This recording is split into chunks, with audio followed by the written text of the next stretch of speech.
নমস্কার বন্ধুরা, আপনারা কেমন আছেন? আমিও ভালো আছি। আজকে আমি নিয়ে চলে এসেছি আরও একটি অন্য রকমের রান্না। দেখুন, আমি আজকে তড়কা রান্না করব, এগ তড়কা। ঠিক হোটেলে রেস্টুরেন্টে যেভাবে রান্না করে ঠিক সেভাবেই রান্না করে আজকে আপনাদেরকে দেখাবো। সেজন্যই প্রথমেই ডালটাকে আমি 4 ঘন্টা ভিজিয়ে রেখেছি। এই দেখুন, এবার প্রেসার কুকারে দিয়ে দিয়েছি সেদ্ধ করার জন্য। সেদ্ধ করে নিয়েছি। আর এদিকে নিয়ে নিয়েছি পেঁয়াজ কুচি, আদা কুচি, লঙ্কা কুচি, আর 2টো ডিম আর রসুন কুচি।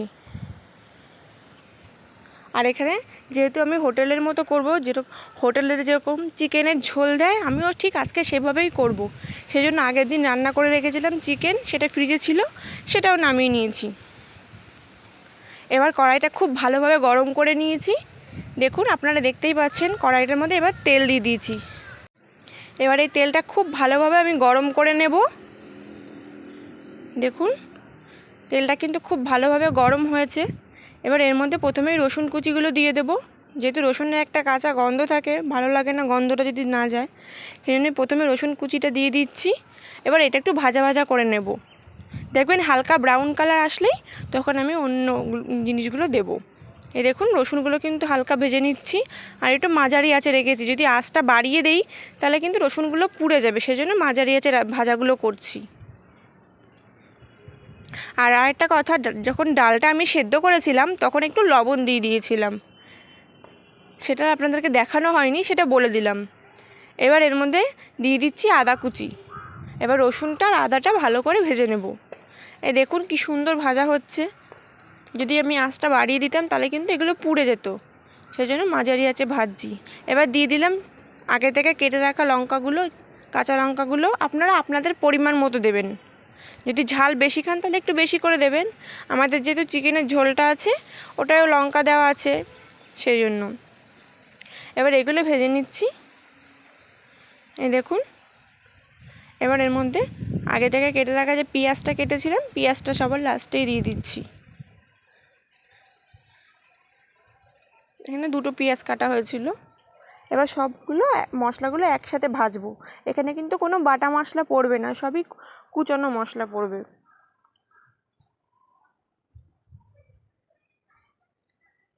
এই দেখুন, সব ভাজা হয়ে যাচ্ছে। এবার একটু লবণ দিয়ে দিলাম। আমি কিন্তু পরে আর তরকাতে কোনো লবণ দেব না, এই যে লবণটা দিয়ে দিলাম। আর আপনাদের কাছে যদি চিকেনের ঝোল না থাকে তাহলে শুধু ডিম দিয়েও করতে পারেন। আমার কাছে ছিল, আর আমি হোটেলের মতো করব, সেই জন্যই চিকেনের ঝোলটা দিয়েছি। এই দেখুন, সব কিন্তু ভালো করে ভাজা হয়ে যাচ্ছে।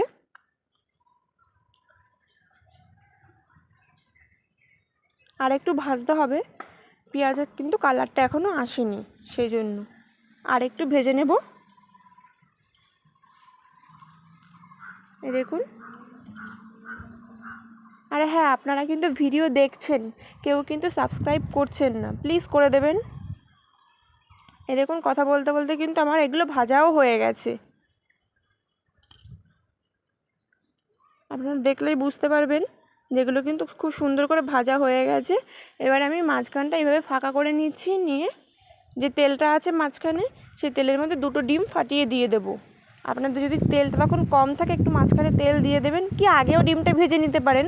আমি আগে ভেজে নিচ্ছি না, আমি একেবারেই ভেজে নেবো। দেখুন, মাঝখানে 2টো ডিম ফাটিয়ে দিয়ে দেবো।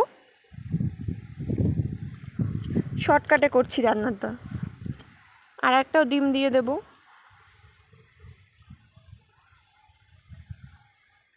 এই দেখুন, এবার ডিমের মধ্যে হালকা একটু লবণ দিয়ে দেবো। খুব বেশি দেব না, অল্পই দেব।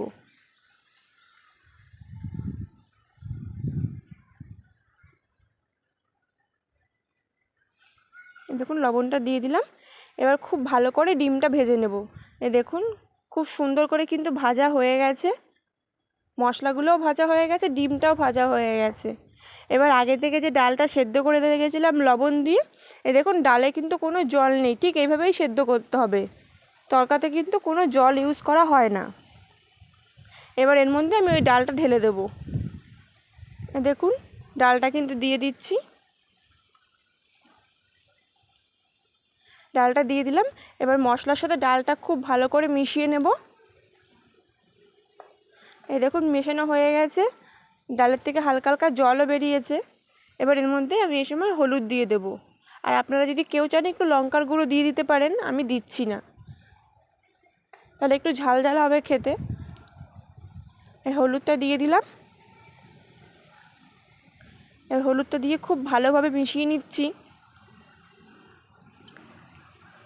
আর আপনারা একটু কমেন্ট করে জানাবেন যে আমার ভিডিওগুলো আপনাদের কেমন লাগে, তাহলে তো আমি বুঝতে পারবো যে আপনাদের ভিডিওগুলো ভালো লাগছে না খারাপ লাগছে। আমার যদি কোনো ভুল হয় সেটা তো আপনারাই ধরিয়ে দেবেন। এই দেখুন, কথা বলতে বলতে কিন্তু ডালটা খুব সুন্দর করে ফুটেও উঠেছে। এবার এই সময় আমি যে আগে থেকে চিকেনটা রেখেছিলাম সেই চিকেনটা ঢেলে দেবো। চিকেন অবশ্য নেই, শুধু ঝোলটাই আছে, তাতে কি ঝোলেই টেস্ট হয়ে যাবে। এই দেখুন, ঝোলটা ঢেলে দেওয়া হলো।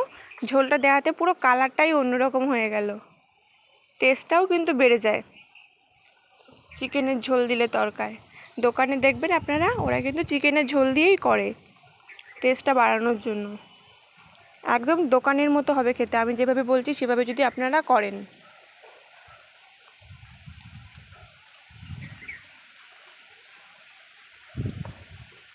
এই দেখুন, সব ভালো করে মিশিয়ে নিয়েছি।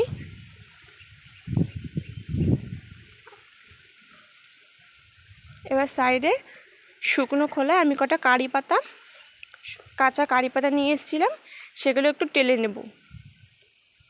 আর একটা টমেটো কুচি কুচি করে আমি এর মধ্যে দিয়ে দিচ্ছি। আপনারা একটু আগেও দিতে পারেন মশলাটা ভাজার সময়, কিন্তু আমি এখন দিলাম। এই দেখুন, এবার টমেটোগুলো ডালের সাথে খুব ভালো করে মিশিয়ে নেব। বেশ কালারফুল হয়েছে দেখতে না? আর ওইদিকে দেখুন, তরকা পাতাগুলো কিন্তু শুকনো খোলায় টালা হয়ে গেছে। এবার এটা থালায় তুলে নেব। এই দেখুন, থালায় তুলে নিচ্ছি।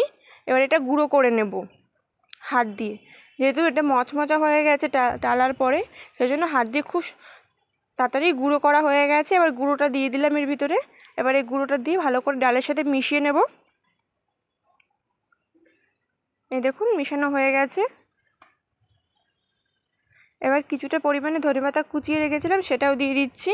আর হ্যাঁ, এখানে আমি একটু তরকা মশলাও বাজার থেকে কিনে নিয়ে এসেছিলো, সেটাও দিয়েছিলাম। সেটা আর আপনাদের সাথে দেখানো হয়নি। আপনারা এইভাবেও দিতে পারেন, কি গরম মশলাও দিতে পারেন, কিন্তু আমি তরকা মশলা দিয়েছিলাম। আমার ডালটা একদম তৈরি হয়ে গেছে। আর এটাই কিন্তু আমি কোনো জল ইউজ করিনি, আপনারাও জল ইউজ করবেন না। এই দেখুন কত সুন্দর হয়েছে। এবার আমি একটা বাটিতে নামিয়ে নিয়েছি।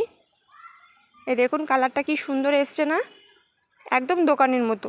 আপনারাও কিন্তু বাড়িতে এইভাবে তৈরি করে খেতে পারেন, আর তৈরি করে বলবেন কিন্তু কেমন হয়েছে খেতে। আর ভিডিওটা যদি ভালো লাগে থাকে লাইক কমেন্ট শেয়ার করে দেবেন। Tata, bye bye.